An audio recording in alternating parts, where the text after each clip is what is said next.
and a couple things I want to start incorporating into our program. For those of you who don't know who I am, I'm Dalton Joyce. I'm the boys varsity head coach here at Midview. Give you a little rundown about myself. I am a USSF D license coach. I am currently working on my C license reluctantly, but they told me I had to at my club, or I wasn't gonna get to hang out with them anymore. So, but it's fun. I'm excited for it. I work with Team Challenger South. I am also a district coach with ODP. If you don't know what ODP is, it's the Olympic Development Program. It's kind of our, the United States' national pool, and how we pull kids and identify kids, and it's where like Christian Pulisic went and all those different players. So it's a good time, it's fun. I'm terrible with public speaking, so if at any point I pause, just like bear with me. It's easier when it's teenagers I'm talking to, because they typically don't, give me anything back or have feedback and listen to everything I say. So, the agenda for today, all I really want to do, give a quick overview of the curriculum that I've created and worked on and have been working on and reworked about 50 times. And then once we're done in here, we're going to go into the gym. We're going to run through a couple different practice sessions. Kyle, who is one of our, is going to be joining us. He is my JV coach. He's going to be working with our goalkeepers and working with Danielle as the goalkeeper person. They're all going to work collectively and train our goalkeepers and kick their butts and develop some top-notch talent. So yeah. At the end, once we're done in here, I'll open it up to questions, concerns, comments. What I've learned in my time as a coach is I don't like to be told what to do or how to do things. I like to have open discussion. I want to talk about stuff. I want to hear your concerns. I want to hear the things you know and you can bring to the table, because we can only get better working together and collectively. Before I jump into my curriculum, my phone number is on the app. So at any given time, if you need me, if you have questions, if you have concerns about a training session, if you want my advice on anything, please reach out, shoot me a text. I prefer a text message because if I don't know the number, I typically won't answer it, and people never leave voicemails these days. So that's that. Any questions to this point? Concerns, feelings, emotions? No? Fantastic. And this is going to be a good group. I'm behaving. I was warned ahead of time. So I sent you all a digital copy of this. Yes. It is filled with a lot of ink, so I didn't print a ton of them because my printer's small and ink is incredibly expensive. In this day and age, everything's expensive. So it cost me an arm and a leg to get here today because gas is $80 a gallon. So yeah, have a nice little title page. My goal about in introducing the curriculum is essentially to give you guys, mostly for you guys who have never been in the soccer world or who are new to coaching in general, kind of a generalized idea and a guide. This is not, the soccer Bible. It doesn't have everything you're going to need to know, because there's a million things to coach kids in their time with us. That being said, it's a reference. Use it as a guide. If you have questions about it, if you want to address anything with it, there's always room to amend it, add things, remove things, change things around however we need to be. So I'll go through it a little bit. Saves me from having to think. I'll just read what I wrote. Our game plan. The Midview Soccer League is an opportunity of growth for athletes, coaches, and the community as a whole. As coaches, it's our responsibility to help promote this growth both on and off the field. With the combined efforts of talent, knowledge, and resources, we can achieve this goal with great success. Again, this curriculum is to help guide the coaching and athletic potential in our soccer program while naturally developing talent and skill. Experience is twofold. Coaching provides us with the ability to teach our youth while simultaneously learning from them. The game of soccer presents our youth with many facets to experience and acquire this. This includes social skills like sportsmanship and teamwork. This is up to us as coaches to determine how the individual learns, and it is our responsibility to create a safe and fun environment for them to do so. The experience can be challenging at times. Its reward is tenfold. Little director's note, and I can't express my gratitude enough to you, and I hope that we, as a board, now that I'm a board member, thank you guys so much for what you do. As the high school coach, I'm incredibly grateful to our youth coaches, because without you, we don't exist. Our high school program wouldn't be around, so you guys have a crucial role to play in the development of our program. I've given myself, I think I told Dan, like 5 years. I've given myself a timeline of 5 years, and I want to win a conference. I know that sounds crazy, and kind of it's anti my own personal philosophy in coaching, which I don't care much about winning, but I, as a coach in the high school, I want to win a conference in 5 years. It's just my little personal challenge to myself. But to get to that point, we need you guys. We have to work collectively and work as a unit together to make that happen. It's not going to, my goals and my vision for this program is I want to be able to compete with a school like Medina and a school like Ignatius. I think it can happen. I think anything like that is possible as long as we all work together and we do it collectively. We're not going to see results in 3 years. We're not going to win a state championship in 5 years, 10 years, who knows. But my goal is to get us moving in a direction that the development of our kids is positive and it's done the right way. And building strong foundational soccer players and good little humans for the world. Just summed up my premise, but I'm going to read it anyway. The premise, our mission is to inspire and develop these young athletes to become strong, respectful, and caring individuals while growing their natural talents and instilling life values for a successful future. An athlete developing in our program will obtain and possess the technical, which refers to dribbling, passing, receiving, and shooting.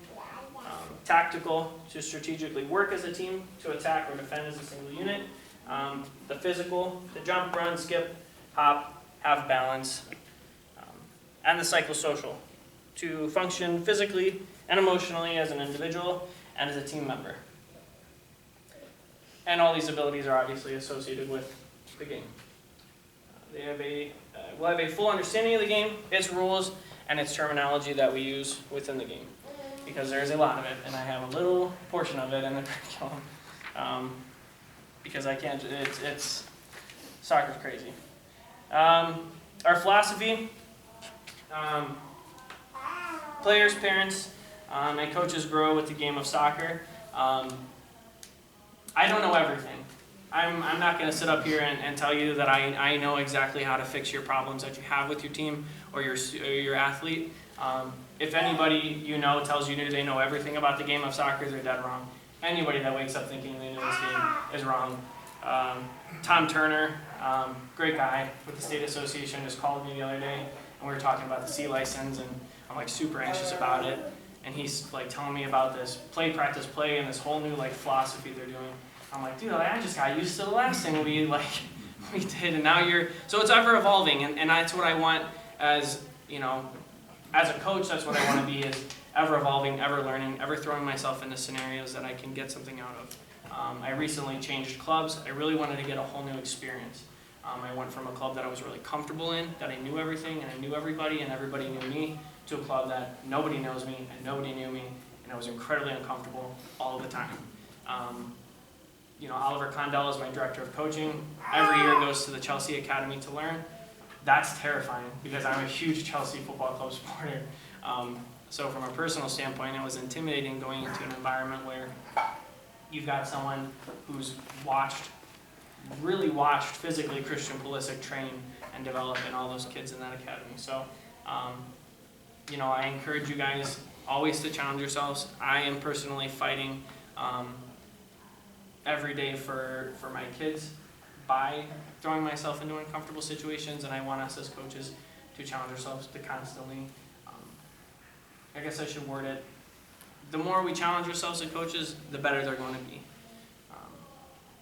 And then the next part is the 3 Ps of coaching, which I developed in myself. I was super proud of it, which sounds silly, but I don't know, I'm just juvenile like that. Positivity, productivity, and patience. It's three of the biggest things I could tell you will make you successful in every aspect of coaching.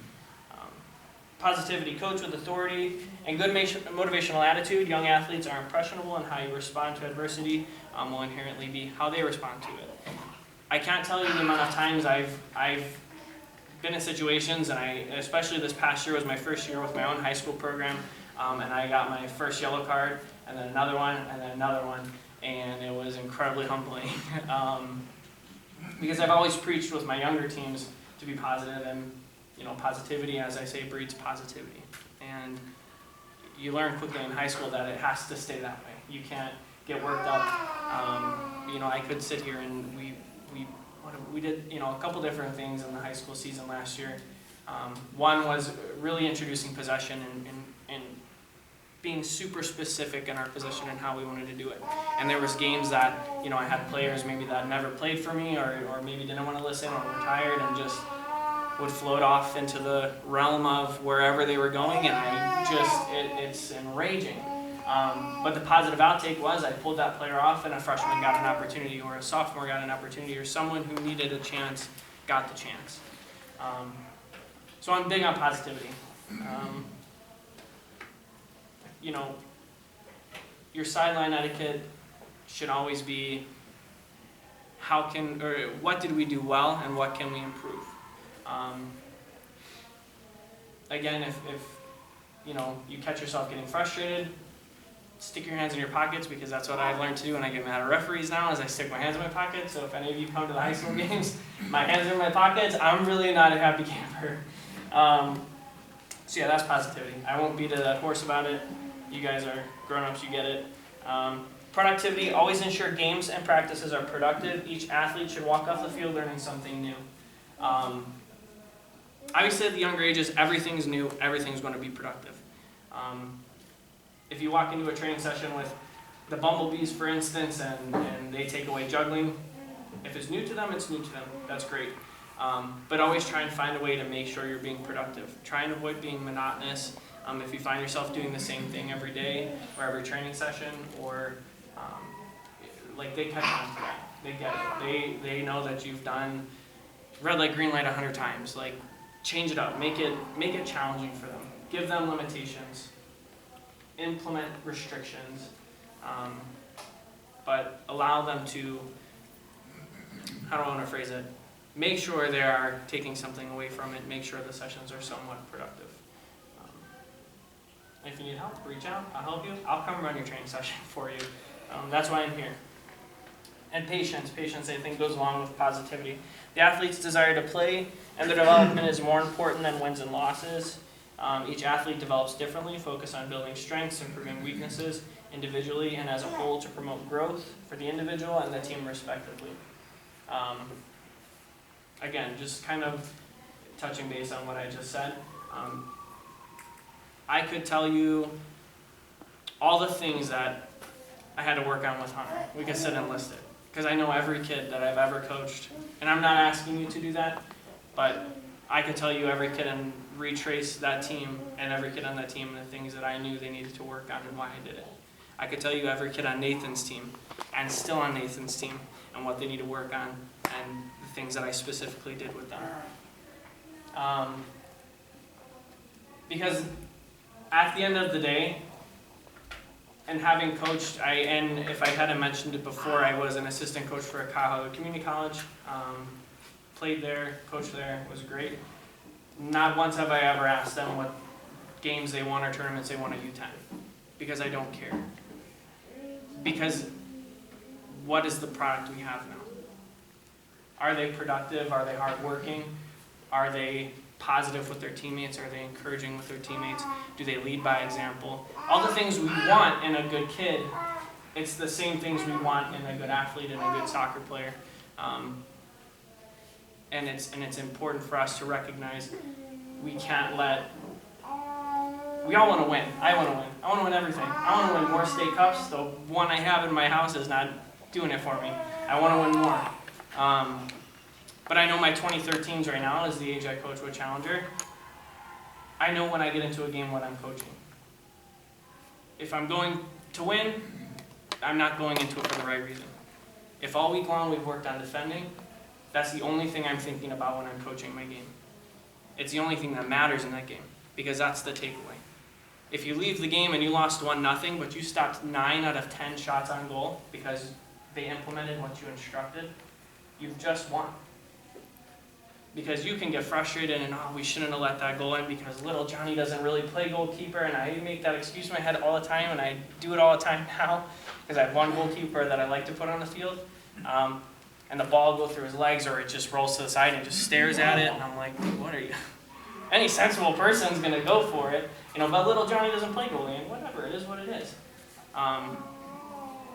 But those are the wins, and those are the things you have to really think about. And the losses are, if all you worked on all week long was passing angles, let's say you coach a U14, and you've worked on supporting angles, and you've worked on a possession game where you're checking into space, and we're looking to change the point of attack, for example.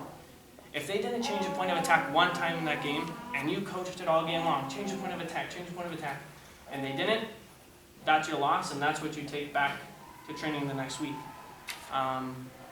So those are the wins and losses at this age, because those are the wins and losses at this age that count. So when they get to high school and when they get to college, they are successful. And yeah, I get to, at the end of the day, take credit. There are people who will give you the credit as the high school coach and say, oh, your team's really good. Well, dude, I've coached them for 3 months. Well, look at what they've gone through. Look who they've gone through. That's what counts. I think there's a handful of kids on the Midview team I can say that I genuinely coached for a long time, because I've seen them since they were, 13, 12, 11 years old, and now are in high school. And at 29, and I found my first gray, and I'm like, yep, it was you that did that to me. And now you're with me in the high school. So that's my patience, and it's something I really encourage you to think about when you're coaching, is where the wins count and what counts at the end of the day. And I'll leave it at that with this, is, did that kid start with me at Bumblebee, and did they make it to high school? Or did they quit? Did we lose them to football? Did we lose them to baseball? Did we lose them to basketball? Could I have done something differently to have kept them and kept them engaged enough? But again, it breaks down to patience, and make it fun, make it enjoyable, let them take those memories with them and stay with them and want to come back. So that's that. I'm long-winded, so if any point it's too long-winded, just yell at me. So the next page is the development pyramid, and I told my buddy Paul, who he is from England, and I had to run everything past him before I got it all done. I said I would make some corny pyramid expression or saying about how important it is. The base of the pyramid is super important. But if you look at the pyramid, I've kind of renamed things, and I'm hoping to rename things a little bit as we go. So the base of the pyramid is the guppies. I know that sounds silly, but they're babies, they're little ones, they're guppies, they're little fish. I want to, as the director of education, of coaching, or whatever you want to call me, I want to make it my personal mission to triple and quadruple our guppy age, our bumblebee age, to the most we can get on the fields. I want our foundation and our base of that program to be huge. I want this, and I told Dan this, and I'll reference Dan quite a few times because I told him a lot of things when I interviewed, but I want this to be a soccer town. I know it's a football town. I went to Buckeye. I know how the community works. It's a very football town. I love football, but I love soccer more, and I want to take all the little football players and make them like real football players. See, I knew something like that. So that's the guppy age. The next is the tides. It's the U10 to U11. You're kind of getting a little more intense, a little more technical. It's becoming a little more the development from what they learned and the enjoyment they had here. And now we're expanding upon that. Now we're taking that enthusiasm we've instilled in them, and we're building upon it. Anchors is a U12 to U13. Gets a little more serious, a little more, the kids are starting to take the game more serious, or they should be. Then you have the Middies, which is our U14 and above. So those are the kids that are getting prepared for high school, getting ready to kind of take off and venture on with me and with Emma. So what I'm going to do is kind of give a brief rundown of each one. I'm just going to read the first couple pieces of information in each one. I'm not going to get into the training sessions with you because we'll go over some of that over in the gym at around 7:15. So the Guppy Age Group, there's a definition of a guppy. I had this professionally done, so just, don't judge me, judge. It's not my fault, I just agreed to it.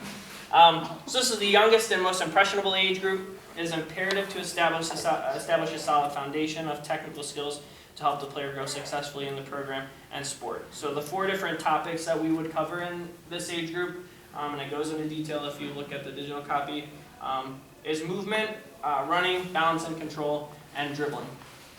Dribbling is and can be expanded upon more than we think. So you think of dribbling, when I was taught, a little baby buck over at Buckeye, you run with your laces, you dribble with your laces, that's the only thing. And that's what we were told. I want these kids to be super comfortable with every part of their foot. If that's what you do every day at training is dribble around, use every part of your foot. Don't use the same part of your foot twice in a row. Pick your head up once in a while, scan the field. These are the different topics and areas we want to focus on at this age. At U9 and below is dribbling, is ball mastery, is comfortability with the ball at their foot. If as a group we can collectively, let me explain it like where we're going to go from this stage. So I have little Jimmy. Little Jimmy is my guppy. And little Jimmy has successfully gone through the guppy stage. He's foundationally secure, he's very technical, he's comfortable with the ball at his foot. That next step just gets easier. The next thing gets easier. If your first class in high school was a basic math class, the next math class is going to be even easier because you remember everything. It's school. It's soccer school. What they learn here, they're going to take into the next step. And then they're going to take into the next step and the next step. And by the time they get to me, they're a well-rounded soccer player who, hopefully is really nice to me and listens to absolutely everything I say and never talks back, right? So that's our most important age. It is, I consider the strongest and the most fun age to coach because they're super impressionable and you are their first experience. You are their introduction to the game. How you introduce it is going to stick with them forever. If you make it fun, enjoyable, you get them comfortable with the ball, and you take their group to the next stage, it just gets better for you. So that's that. We'll talk about the training sessions. I'm going to probably do an example of one of each maybe over there. I was hoping to have it all set up before you guys got here, but softball's here, so I can't really interrupt them. Teens is the next group. It's ages 10 to 11 years. At this age, we begin to dissect the player's ability to make decisions with the ball and without the ball, including situations with pressure and without pressure. We introduce different situations and obstacles. It's important to encourage decision making and what technique to use and why. The 4 different things that we cover in this, because the focus is decision making, we want to cover awareness, passing and receiving, anticipation, and independence versus dependence. I seldomly will tell my kids what to do. I give them the tools, I give them the knowledge, I give them everything they need to know. But if I throw them into a situation, they have to decide for themselves. Something I hear 90% of the time when I'm watching games or if I'm coaching against teams, I will never tell my kids to shoot, ever.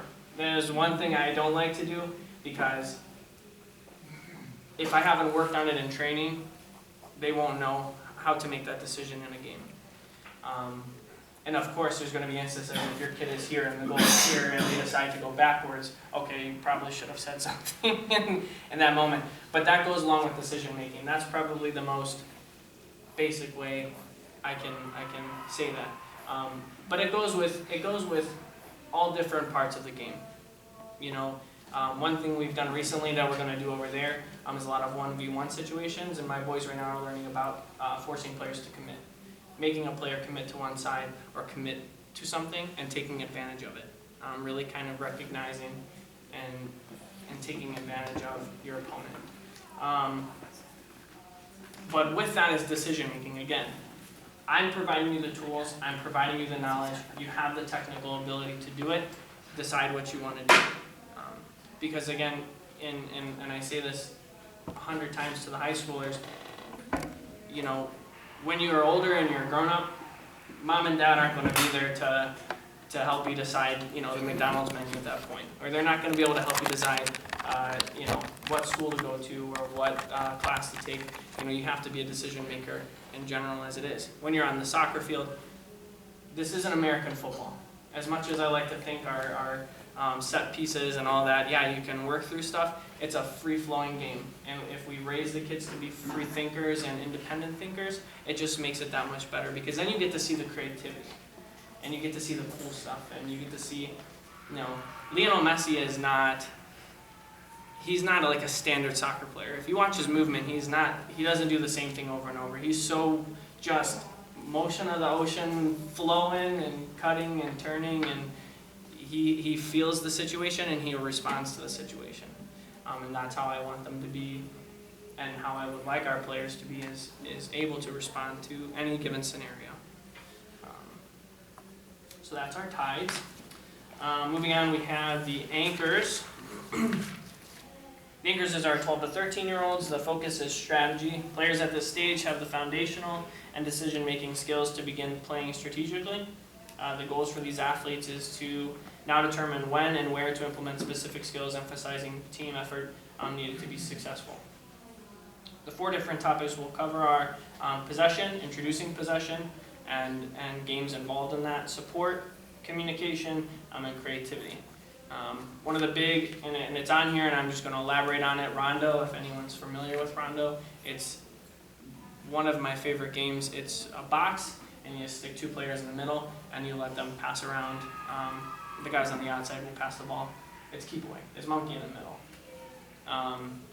But introducing small set of games like that, it's important we start to really take all the independence we've gained as the Tide and move into now situations that we are introducing real life game scenarios of the bigger game, possession, and you know, 3v1s, 5v2s, and letting them decide where to go, when to go, and make those decisions for themselves. We as coaches emphasize the technique and let them decide, let them make the decisions for themselves.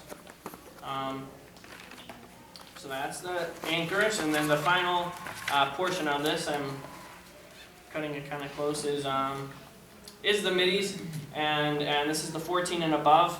With the development provided in our program, players at this age are ready for opportunities to succeed in a competitive setting, backed by their skills and experience. The focus is competing. It's being in a situation where you are being competitive and really implementing everything you've learned to this point.